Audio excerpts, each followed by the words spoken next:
now at 5. This will be a long day. St. Paul clears out the largest homeless encampment in the city, addressing growing health and safety concerns. I just wish they would give us more time.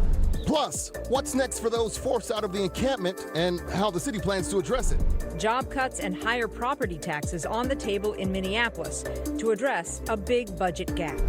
And the top candidates for governor all together sharing their message to Minnesota farmers, all less than a week from the primary. The news starts now.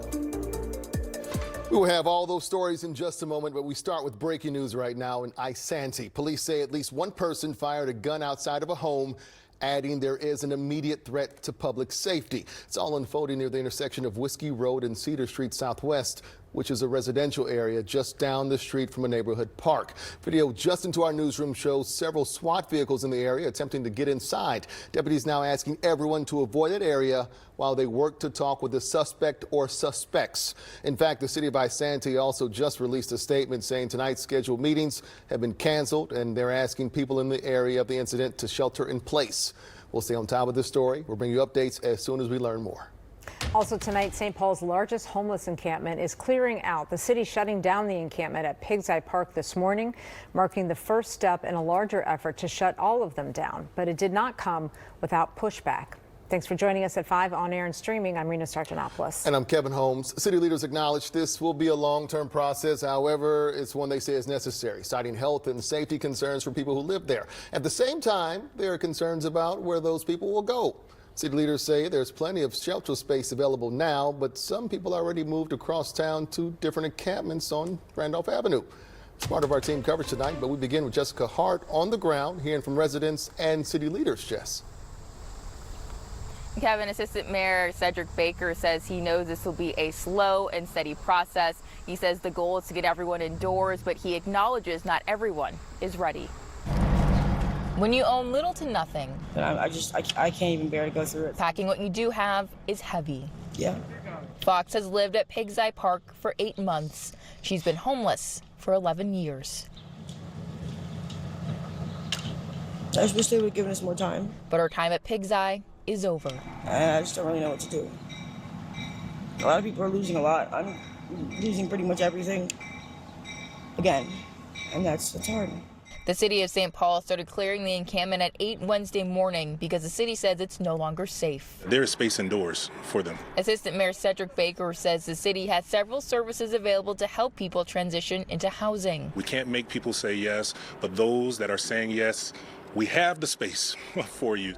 Baker says some have taken the city's shelter offer, but several residents at Pig's Eye say they're moving to another encampment 7 miles away. People are going to be more dispersed. It's going to make it harder. Minnesota House Representative Leah Finke says she's been pushing the mayor's office to delay the sweep. You know, those of us advocating against this, we're clear that people are going to move to another encampment. This is an unnecessary trauma, and it's going to be repeated. It's depressing. You know, it could really break a person. Fox isn't broken yet, but another move is taking a heavy toll. I've been homeless since I was 18, so 11 years. 11 years. You know, at this point, it's just kind of the way I live. I'm pretty used to being invisible, you know. The assistant mayor was on site for a few hours this morning. Mayor Kleher was noticeably absent. He says that she still has a city to run and was receiving updates and making decisions. As far as closing the remaining encampments, he says the city has no set date to do so. Back to you. All right, Jessica, thank you. For those that don't go to a shelter, there are concerns that other encampments could be overwhelmed. Our Raya Katane continues our team coverage now. Raya? Yeah, well, Rena, the mayor and her administration have made it clear the Pig's Eye Park encampment is just the first to get cleared, but it will not be the last. And despite that, we are still seeing plenty of people who are leaving the Pig's Eye Park encampment and making their way to this smaller encampment near the intersection of Randolph Avenue and Shepherd Road. Now, I'm told by people who've been living at this encampment that there's usually around 80 people or so staying here, but we do expect it to be much bigger now since many of the people from Pig's Eye Park are making their way over. Now, the lay of the land here is also much different than what we've seen at Pig's Eye. People in tents here are much more spread out, whereas the Pig's Eye Park camp was more centralized in one location. I did connect with a woman who's been living here for months, who tells me before today she knew pretty much everyone, and now she hopes new people moving in remain respectful of those who've been here for a while. It was quiet and nice here. There wasn't a lot of fighting or anything like that. Now, St. Paul Police, county and city outreach groups, as well as community members volunteering their time and help, are still out there on the ground. But again, it's not clear how much longer this encampment will be around for, because we know the city has plans to close it in the near future. We're just not certain of what that date is quite yet. Back to you. Maya, thank you. Minneapolis Mayor Jacob Frey finalizing a budget proposal he will deliver next week, but those familiar with it are already warning that it will be a triple whammy for residents.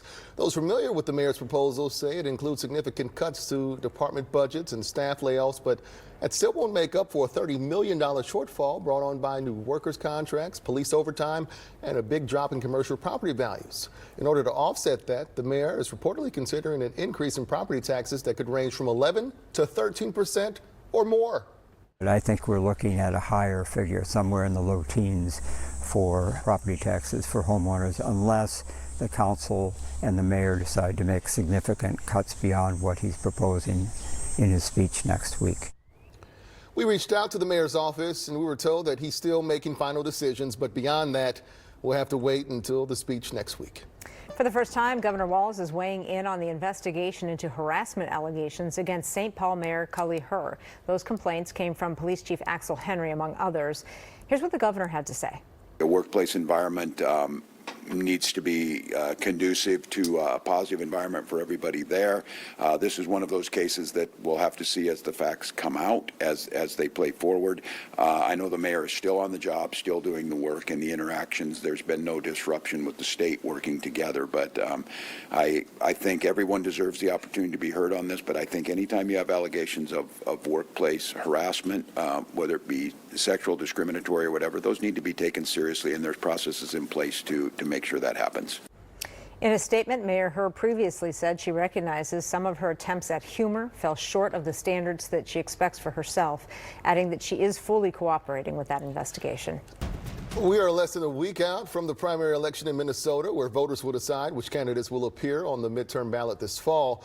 All four major candidates for governor made a stop at Farm Fest in southwest Minnesota today, marking the first time Senator Amy Klobuchar shared the stage with her hopeful Republican challengers. Here's Annie Spiewak with their message to farmers.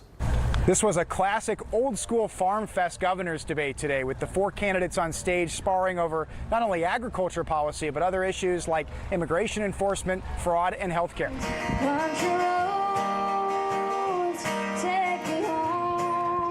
Farm Fest is a Minnesota political tradition unlike any other. Great to see. This Farm Fest gubernatorial debate marked the first time that presumptive DFL candidate Senator Amy Klobuchar has shared a stage with her potential Republican challengers. I love Farm Fest. Without a serious primary challenge, Klobuchar is already positioning herself for the general election in November. When you put your trust in me, I'm going to go ahead and do the work for you, because I've been there with you through good times and bad. Meanwhile, the three Republicans tailored their message to the GOP voters ahead of next week's primary. House Speaker Lisa Demuth touts her experience as the state's top elected Republican. It is important to me that everyone in Minnesota, all parts of our state, has the opportunities to succeed. And what will make that happen is an absolute culture change. Meanwhile, MyPillow founder Mike Lindell faces active opposition from the state GOP. And my story speaks for itself. But he carries an endorsement from President Trump. Well, I know a guy. I have an advantage over everyone up here. I can call up and work with the President of the United States. Lastly, businessman Kendall Qualls boasts the endorsement of the Minnesota GOP after winning over party delegates. The Metro has always been the Achilles heel for us as Republicans. I can help get us elected without compromising our conservative values. I've been doing it in my entire life. The four candidates agreed on many issues, like fewer regulations on agriculture and ending fraud. But differences between Klobuchar and the Republicans emerged on issues like ICE and the One Big Beautiful Bill. We do not need a governor who is a rubber stamp of Donald Trump. The governor's forum was in the morning, and in the afternoon, it was the U.S. Senate candidates that took the stage. We'll have a lot more on that coming up at 6. At Farm Fest, I'm Danny Spiewak, KARE 11 News. A reminder of the primary election coming up next week on Tuesday. You can vote early now through Monday or on Election Day at your polling place. If you're not registered to vote yet, you can still do so online ahead of time or at the polls on the day of. We have everything you need to know in our voter guide. Just go to KARE11.com/vote. A sad update tonight. The search is over for a missing Mendota Heights man. Officials in northwest Wisconsin say they found remains believed to be those of 89-year-old Edward Hanton, who went missing from his home 2 weeks ago. The Douglas County Sheriff's Office says they found the remains in a heavily wooded area in the town of Summit, which is about 30 miles south of Duluth. Family believed Edward may have been heading to Superior or to a family cabin in that area. It is still unclear how he died. However, investigators say that an autopsy is planned. Right now, an investigation is underway in Winona after the department discovered all 8 flock cameras in the city went missing. Investigators say the cameras were in 4 locations across town. In fact, the poles were cut down near the base and the cameras removed. It follows a recent trend of flock cameras vandalized in other Minnesota cities. Police believe the thefts happened between July 29th and August 1st, and so far they have yet to find any of the cameras. Officials say the cost to replace each one is around $3,000. If you have any information in this case, Winona Police ask you to give them a call. In the Middle East at this hour, Iran says it is in the final stage of drafting an agreement with Oman around the reopening of the Strait of Hormuz. And President Trump says a deal could be announced this week. Regional officials say they're waiting on approval from Iran's supreme leader, calling it a, quote, temporary solution. And Wall Street, of course, responding tonight, holding close to their records amid these hopes that the war could be nearing an end. Of course, coverage of this developing story continues in about 20 minutes. You'll find that on NBC Nightly News. Still ahead here at 5, we check in with the Vikings in the midst of a major QB competition. Make the decision already. Plus, some residents near the Boundary Waters returning home weeks after those massive wildfires forced them to evacuate. We're going to have all those stories in just a moment. First, let's check in with Chief Meteorologist John Ziegler. Hey, John. Hey, the weather is fantastic right now in the backyard. Hard to beat a day like this. Temperatures at 79 degrees. That means tonight is going to be perfect. Shorts and t-shirts still, maybe a sweatshirt tomorrow morning. Still calm here in the metro, but if you look to the north, the wind is starting to turn out of the southwest in Alexandria, Brainerd. That is going to give us a slightly warmer night. Just having a breeze moving in will give you slightly warmer, not 40s. Dew points are still low, and that is great. That's why it feels so nice. And tonight, we'll hang out in the 70s. How about that? A perfect summer night. We'll track out rain in your forecast.